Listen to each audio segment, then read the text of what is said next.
used to name the Dakotas and Minnesota and Iowa, Oklahoma, Ohio, Connecticut, Massachusetts, and other states, the Native American tribes, the people who were here before us, long before us, have never been treated as friends. They have been treated as enemies and dealt with more harshly than any other enemy in any of this country's wars.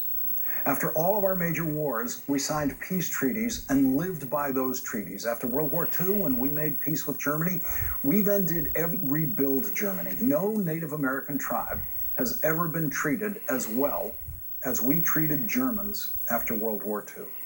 Donald Trump and his supporters now fear the country being invaded by foreigners who want to change our way of life, a fear that Native Americans have lived with every day for over 500 years.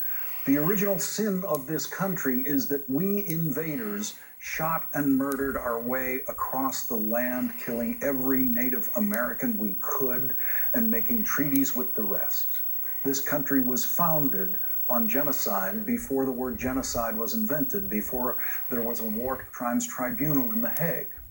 When we finally stopped actively killing Native Americans for the crime of living here before us, we then proceeded to violate every single treaty.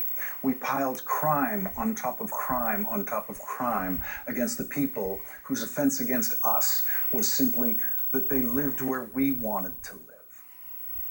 We don't feel the guilt of those crimes because we pretend they happened a very long time ago in ancient history, and we actively suppress the memories of those crimes. But there are people alive today whose grandparents were in the business of killing Native Americans. That's how recent these crimes are.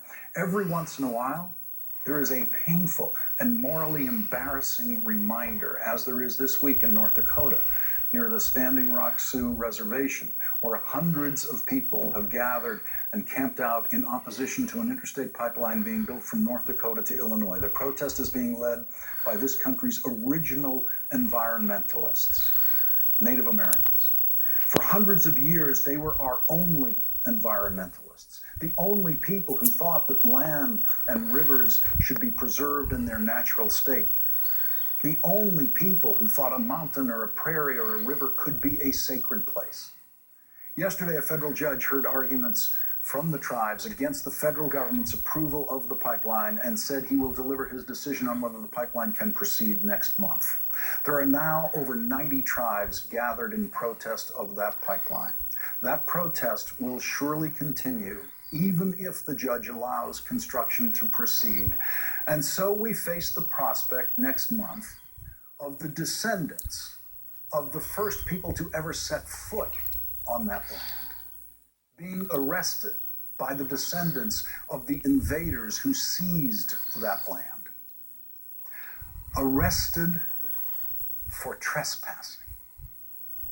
That we still have Native Americans left in this country to be arrested for trespassing on their own land is testament not to the mercy of the genocidal invaders who seized and occupied their land, but to the stunning strength and the 500 years of endurance and the undying dignity of the people who were here long before us, the people who have always known what is truly sacred in this world.